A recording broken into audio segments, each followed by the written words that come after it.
میں نے جہانگیر روڈ پر جلسے کا انعقاد کرنا چاہا. میں نے باقاعدہ جس طرح ایک مہذب قوم یا جس طرح ایک قانون پسند لوگ ایک رویہ اختیار کرتے ہیں, میں نے بھی ایک اپلیکیشن ڈپٹی کمشنر کو دی مہاجر قومی موومنٹ کی طرف سے کہ بھئی ہم جہانگیر روڈ کے اوپر ایک جلسہ کرنا چاہتے ہیں اور اس کی ہمیں باقاعدہ فارمل پرمیشن دی جائے تاکہ عین وقت پہ کوئی پرابلم کوئی آ کے کریٹ نہ کرے. 15 دن پہلے اپلیکیشن دی, سب زبانی اس بات کا یقین دلاتے رہے کہ آپ جلسے کی تیاری کیجئے, کوئی مسئلہ نہیں ہے. جہانگیر روڈ پہ جلسے کی تقریباً تمام تیاری مکمل ہو گئی.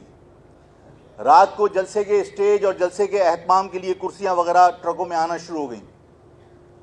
اچانک رات کو 28 کو غالباً جلسہ تھا, 27 کی رات کو پولیس کے ذریعے ڈپٹی کمشنر نے اطلاع دی کہ جناب آپ اپنی چیزوں کو ریپ اپ کیجئے. جلسے کی پرمیشن دینے سے انکار کر دیا انتظامیہ نے. ہم نے کہا وجہ بتا دیجئے. انہوں نے کہا یار ہمیں خود نہیں معلوم, اور منع کر دیا گیا اوپر سے کہ بھئی ان کو جلسے کی پرمیشن نہیں ملے گی. ہم نے کہا کہ اگر یہ جگہ تنگ ہے اور ان کے یہ خدشات ہیں کہ اس جگہ تنگ ہونے کی وجہ سے اگر لوگ زیادہ ہوئے تو مینیج نہیں کر پائیں گے, ہم نے کہا ٹھیک ہے آپ جمشید روڈ کی ہمیں پرمیشن دے دیجیے. ہم نے دوسری اپلیکیشن موو کر دی. جمشید روڈ کے اوپر بھی پرمیشن 10 دن کے بعد منع کر دی گئی. ہم نے کہا کہ اگر آپ کو کوئی پریشانی ہے تو ہم نشتر پارک میں جلسہ کر لیتے ہیں. ہم نے نشتر پارک کے لیے اپلیکیشن دی اور وہاں پر ہمیں بتایا گیا کہ جناب وہاں پرمیشن آپ کو نہیں مل سکتی, اس لیے کہ شبر زیدی صاحب نے 10 دن کے لیے مذہبی تقریبات کے لیے نشتر پارک کو ہم سے مانگا ہے. ہم نے کہا ٹھیک ہے, ہمیں 11ویں دن کے بعد کسی بھی دن آپ پرمیشن دے دیجیے. ہم نے پھر ایک اپلیکیشن موو کی رائٹنگ کے اندر, ایسا نہیں کہ زبانی بات ہو رہی ہے, پھر پرمیشن نہیں دی.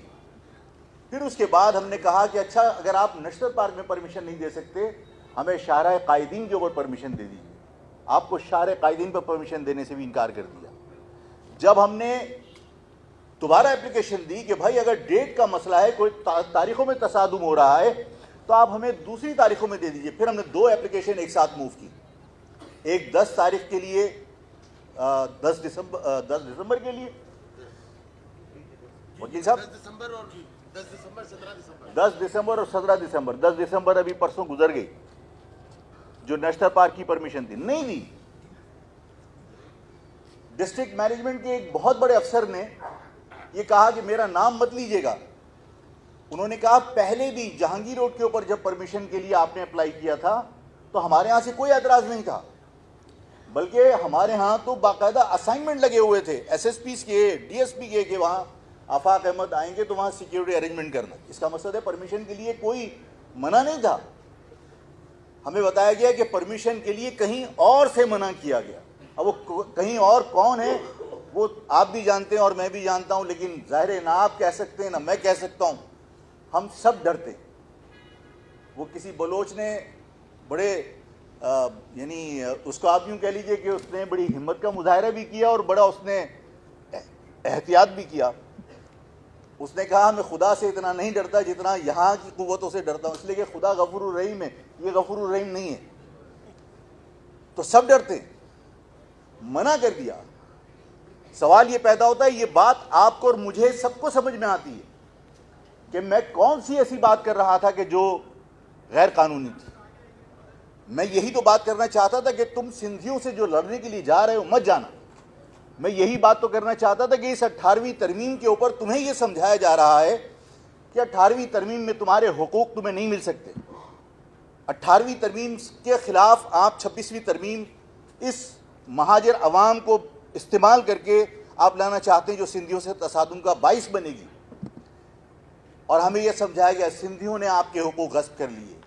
ہمیں یہ بتایا جاتا ہے یا ہمارے لوگوں کو, یہ بیوقوفوں کو بتایا گیا کہ 18ویں ترمیم کی وجہ سے تمہیں پیسے نہیں ملتے. میں نے کہا کہ لوگوں سے یہ سوال کیجئے, لوگوں سے پوچھئے کہ 18ویں ترمیم تو ابھی آئی ہے, 76 سال سے پاکستان میں وفاق کے ذریعے آپ کو پیسے ملتے تھے کیا اس شہر پر پیسے لگے تھے؟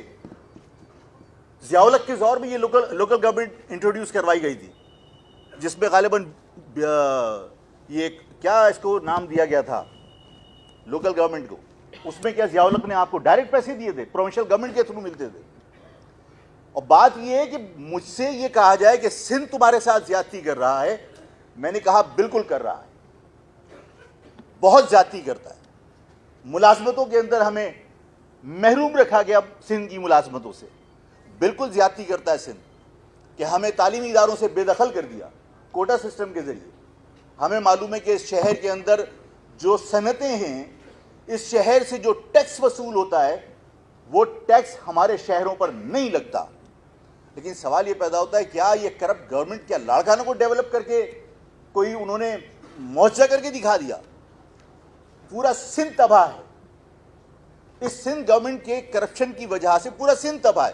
لیکن بات یہ ہے کہ اگر سندھ ظالم ہے, سندھ نے مہاجر عوام کے ساتھ زیادتی کی ہے, سندھ کے لوگوں نے یا سندھ کی گورنمنٹ نے, پیپلز پارٹی نے اگر مہاجروں کو ملازمتوں سے محروم رکھا ہے, تعلیمی اداروں میں ہمارے داخلے پر پابندی لگا دی, تو بات یہ ہے کہ وفاق کو جب اس بات کا احساس ہے کہ مہاجر عوام کے ساتھ زیادتی ہو رہی ہے, جب وفاق کو اس بات کا احساس ہے کہ مہاجر عوام کو نوکریوں سے محروم رکھا جا رہا ہے,